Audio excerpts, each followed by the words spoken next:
and I'm going to be going over my MMA betting breakdown for tomorrow's card. And as you guys know, it is a very contrarian approach to wagering, which is my approach to all sorts of wagering, whether it be uh, betting on MMA, betting on basketball, betting on hockey, betting on the stock market, or anything else. Basically, the idea is to not try to find value by just knowing more than the sum of the public, but finding value by figuring out what the public is on, figuring out where the psychology is, and just figuring out, what the over what where the value is and where it isn't. In other words, if there's a story that's just so easy to tell about one side of a fight, you probably would imagine that all the public is on that. So naturally, the lines associated with that narrative are probably overvalued. Now, again, that is the filter for MMA, but that filters down from my approach to all things wagering. In other words, whenever you have a vig involved and the price is determined by the sum of the public, part of what goes into that line is stupid money, and part of what goes in that line is sharp money. And if you can figure out what of that line is just kind of what the average person on the street would just kind of spew and fade that, then you have a pretty decent shot at coming up with some good EV plays in all forms of wagering, especially MMA. As MMA is one of those sports that as I've been fiddling around with it for the past year, it's one of those sports where people really get on the same side of a narrative. You have these two people in the ring or the octagon, and people just come up with basically one way that this fight could go, or maybe two, without realizing there's basically 30 ways that a fight can go. And people overbet the way that the fight should go, right? And they overbet the secondary way the fight should go, so that those two main ways are probably the size that you're supposed to fade. Now, for those of you that have been following along, we've done very, very well with this approach. However, last week was not a card for contrarians. Okay, last week was a card where almost every fight, except for I think the last two, actually almost all of them played out exactly the way people thought. You know, almost all the favorites won, and in the way that they were supposed to, and even kind of the sneaky sharp plays came in, like the Cody Garbrandt by decision, which everybody was on, that came in. The only thing that surprised anybody apparently was the Alexa Grasso decision. Okay, it was the Alexa Grasso sub. Everything else was chalk. So I would actually say, by the way, that if you made a lot of money betting last week, you'll probably end up being a losing player, because literally every 5-year-old or anybody who knew anything about MMA, whatever they bet on last week was going to win. But it wasn't going to win. It won. So last week was not a week to be us, but again, we are trying to trying to build a process for the long run with respect to all forms of wagering, and we press on.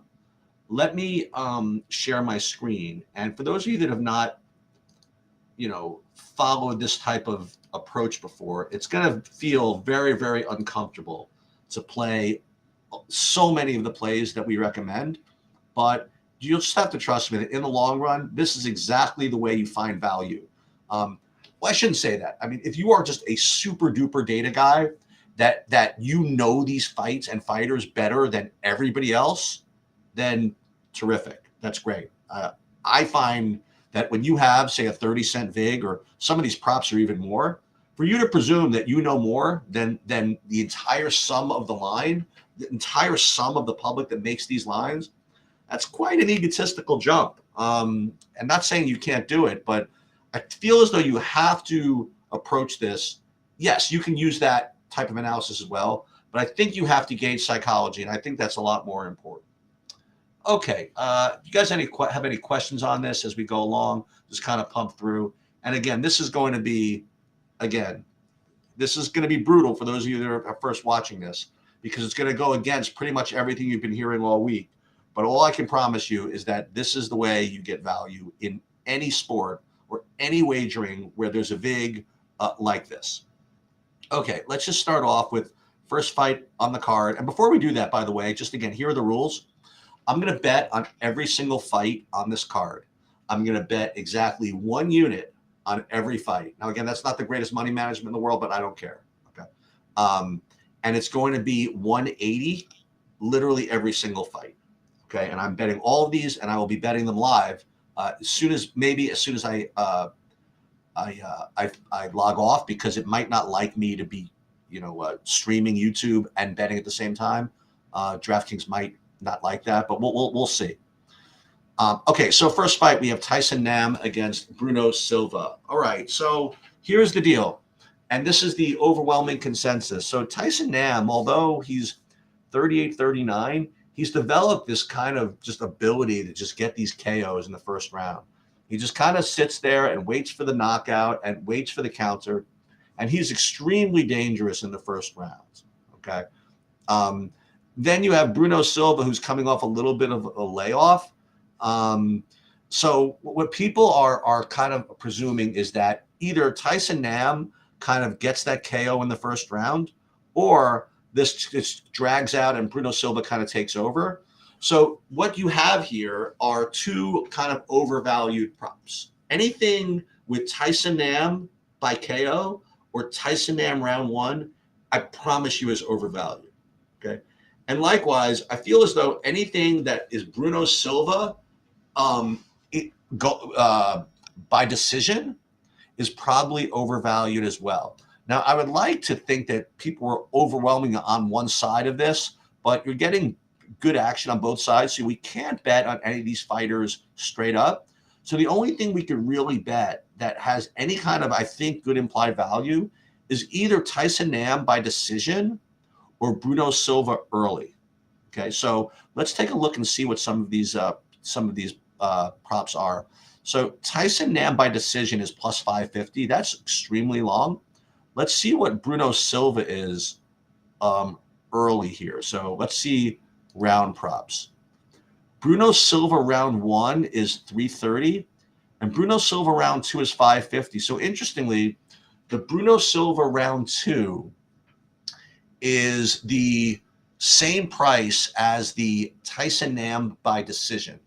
And these are the only two I feel as though you have any kind of actual value, because I don't think anybody's playing either of these things. I will say that the Bruno Silva round 2 probably has a little more action, because again, it follows that narrative that he could take over a little bit late. I think the Bruno Silva round 1 is probably even better value than Bruno Silva round 2. But what we are going to do is we are going to go to Tyson Nam by decision. Okay, very, very difficult to play, and that's probably why we should play. So Tyson Nam by decision for 180. Let's put this in here. And okay. Moving on, we have Victor Henry versus Tony Gravely. So Victor Henry is first of all, is very interesting. He came in as a huge underdog to Barcelos a couple of fights ago, and he put up a high volume decision there. Very, very strong performance. And then he came in as a huge favorite against Asensio in the last one, and he basically threw up a huge dud. Tony Gravely, he's more of like a guy people like to play on DFS than betting. But I think that between the two of these guys, you're not really getting too much on the one side of either of these fighters. So I don't think a straight bet on Henry or Gravely makes a lot of sense. But what you are getting is kind of a consensus that if Gravely is going to win, he's going to probably have to go to the wrestling. And if Victor Henry is going to win, it's probably going to be, like I said, kind of a volume-based decision. So what you're not getting a lot of is this fight to finish early. So I think that's where the value is going to be. So what we're going to do is we are going to bet this fight to go under, and that would be under 2.5. We can either go under 2.5 plus 135 or under 1.5 plus 230. let's be a little conservative. We'll take the under 2.5 for 180. Okay, moving on. We have Ariane Lipsky versus JJ Aldridge. All right, this is the ultimate example of two things that happen in MMA that you should be fading all of the time. And one of them is recency bias, and the other one is MMA math. So what MMA math is basically people saying X beat Y and Z lost to Y, so X should beat Z and things like that. What we have here is a case where JJ Aldridge, in her last fight, she fought Erin Blanchfield, and she was basically winning through round 2 before she got submitted. And Erin Blanchfield then went on to be incredible. She went on to beat Molly McCann in the first round, and she went on to upset Jessica Andrade in the first round. So this JJ Aldridge performance is what they say ages well. So when I say age well, what that means to me is that it's overvalued. So everything on the JJ Aldridge side of this is overvalued. So we're going to take Ariane Lipsky plus the 290 for 180. All right, moving on, we have Mario Bautista versus Guido Canetti.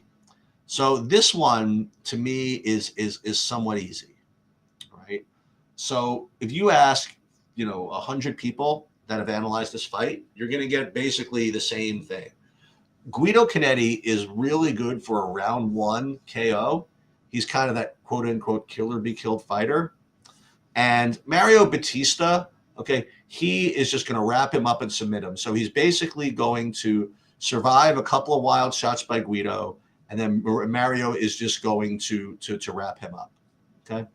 So what we are going to do is we are going to presume that anything in the first round is probably overvalued. And I'll tell you, in a weird way, probably the most overvalued prop is probably Guido Canetti first round. Even though it's such a huge price, I think that it is probably overvalued. So what we are going to do is we are going to go with Mario Bautista not in round 1, but round 2. We are going to hope that Canetti just survives, enough of his striking. Maybe he pushes Mario a little bit, and then his cardio falls apart, and Mario gets him in round 2. So we are going to go Mario Bautista in round 2 for 180. All right, moving along, we have Cedric Dumas versus Josh Fremd. And again, I was looking for this one for basically all week. So this is a really easy one to analyze from a contrarian perspective, because here's what's overvalued, here's what's undervalued. So Dumas is this big, aggressive guy who, in his last fight, if you look at his game log, he basically wins every fight by early, and he has this incredible, nasty guillotine.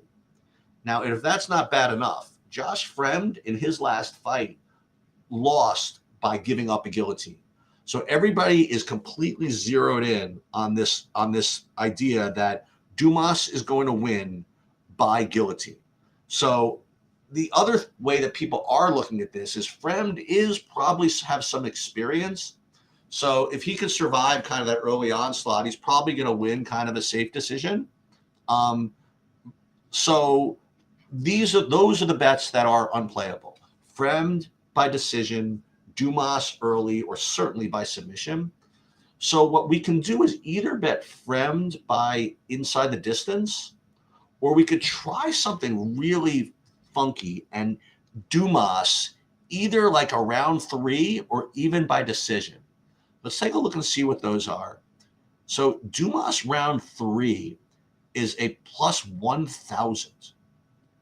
I mean, that looks really, really tempting. Okay. And again, however, this Dumas by decision plus 500 looks pretty tempting as well. Because what happens is that the judges have been very kind to the aggressive strikers as opposed to the grapplers. So if we feel as though Fremd is his path to victory is more from wrestling, I think it's possible that Dumas can win kind of like a split decision here at plus 500. People will complain about it, but I think I'm going to try that. So Dumas by decision plus 180. I mean, for 180. All right, Rafaela Sunshao versus Davy Grant. So this one is, again, you have Davy Grant, who is basically a very, very active fighter. And this is the sum of the, the knowledge of the public here. And whenever Davy Grant gets in a fight, you fight for your money. He's very, very active. You get all kinds of violence. And then you have Rafaela Sunshao, who is the exact opposite. So he is more of a decisionator. He slows the fight down. So what you can bet here, well, here's what you can't bet. So you can't really bet Davy Grant inside the distance because that's just way too suiting to the narrative. And you really can't bet a Sunshao by decision because that's way too tempting to the narrative. So what we're probably going to try to do here is play Davy Grant by decision. So let's see what that looks like. Davy Grant round props. Davy Grant by decision plus 225. As you'll see when you go through these bets, every one of them looks just impossible. Okay. Okay. Let's move on. Carl Williams versus Lucas Brzeski. So Lucas Brzeski, he got robbed in his last fight. Well, did he? I don't know, but that's what you're hearing. Probably did, but he basically put a really good pace on Martin Boudet, and then ended up losing a very, very controversial decision. However, unfortunately, the real narrative is coming from the Carl Williams side. So here's the deal, and it's kind of like this funny recency bias involving Bo Nickel, which is something different. So Bo Nickel, he fought last week, and you heard all about Bo Nickel last week. He wrestled at Penn State, and he was a 3-time D1 champion, and he went off at minus 2,000 or whatever it is, and he was the big hype from last week. He did fine, but Carl Williams in his last fight fought another like Penn State wrestler from, you know what I mean? And this wrestler was supposed to just dominate Carl Williams in the wrestling, and Carl Williams just completely turned the tables and out wrestled this dude. All right.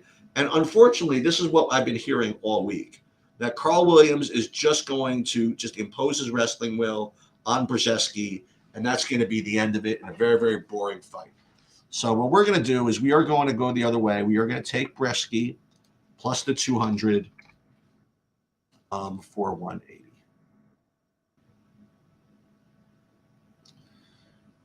Okay, moving on. We have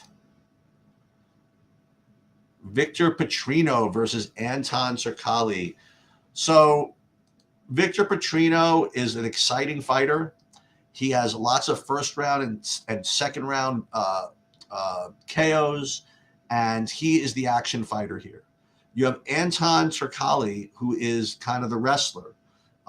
So what has to happen here for Anton Turkalj to win is he's got to basically, again, fight off the Victor Petrino onslaught and then probably take over late. So again, I feel as though that those two binary outcomes are the ones that are just overvalued. So the Petrino round 1 overvalued. Petrino by KO probably overvalued. And I think Turkalj by decision probably overvalued as well. So what we can do is we could either play Turkalj inside the distance, or we could play something funny like maybe Petrino by decision, or maybe Petrino in round 2. So let's take a look at what some of these are. Let's take a look at Petrino. Petrino round 2 is plus 550. Petrino by decision is plus 450. Let's take a look at the other side. Turkalj, I wish he were a little bit better in round 1 or 2. I think this is a terrible price, I think. So we can't really bet Turkalj inside the distance. So we're going to probably have to, again, we're going to have to play Petrino by decision. So Petrino by decision plus 450 for 1. Okay, moving on. We have Saeed Nurmagomedov versus Jonathan Martinez. This one is going to feel a little bit uncomfortable. So what we have is Jonathan Martinez, who's a really, really good leg kicker. And he actually got a KO basically by leg kicking in his last fight. And you have Saeed Nurmagomedov, who no matter how many times he just kind of just does his thing, people just don't believe it. You know, they always have an excuse of why he wasn't that great. So you have this fight that's being billed as kind of boring. So what we're not going to do is play Martinez by decision. What we're not going to do is even play Nurmagomedov by decision. What we're going to do is probably play Nurmagomedov just inside the distance. Either that or Martinez inside the distance, but I think Nurmagomedov inside the distance makes more sense. So let's pull those lines up here. Let's see if we can do this by round again. Nurmagomedov round 1 plus 400 rounds. Nurmagomedov round 3 could be extremely interesting because this could be a kind of a boring type of fight. And then who knows, maybe Nurmagomedov gets there and snatches up a submission in round 3. I think this is an extremely strong value here. So let's rock. We'll play Nurmagomedov round 3 for 180. As you'll see, I'm going to run out of money here in a minute. Okay. You'll have to trust me that I'll deposit to finish this up. All right, you have Ricardo Ramos versus Austin Lingo.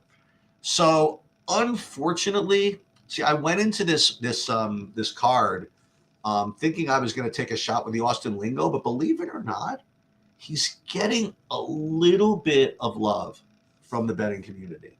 I've heard no fewer than 3 people, which is a lot, predicted he could get the win.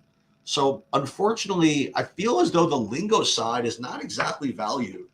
And we're not going to play Ramos at his price, but what we can do is play Ramos to win in like round 2 or 3, or by decision. So let's just see what that looks like. Ramos round props.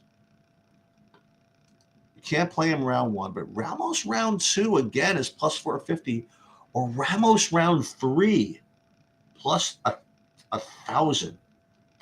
The problem here is that I feel as though if it goes to round 3, then Lingo will have kind of measured his distance already, and then all the KO upside and all the finish upside is gone. But I think round 2 can happen. So we're going to go round 2, Ramos for 180.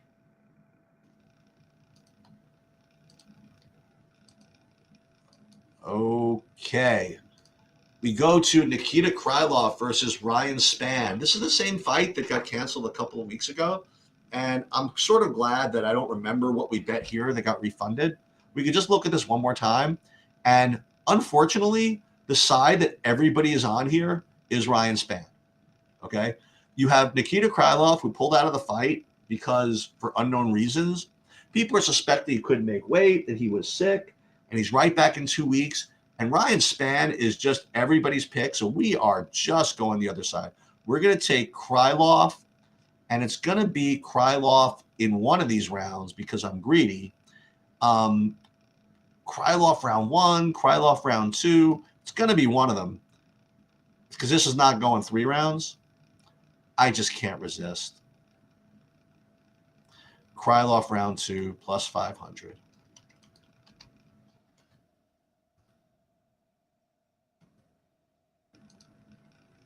Okay.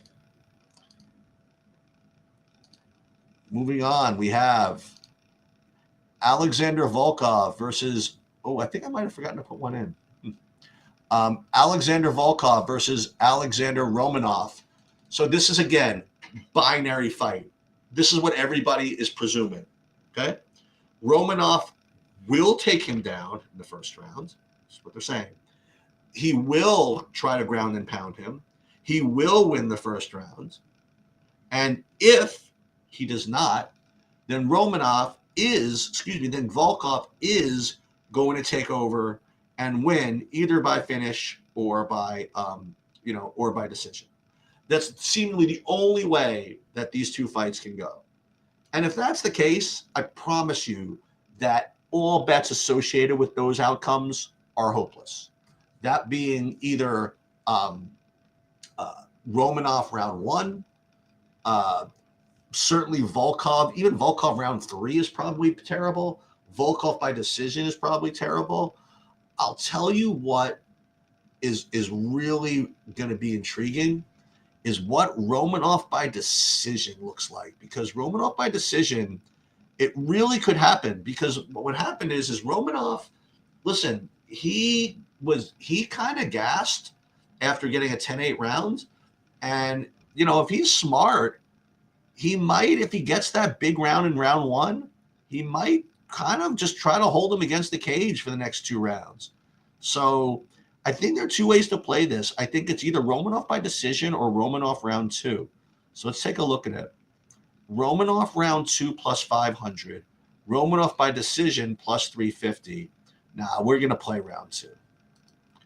Romanov round 2. Odds change behavior.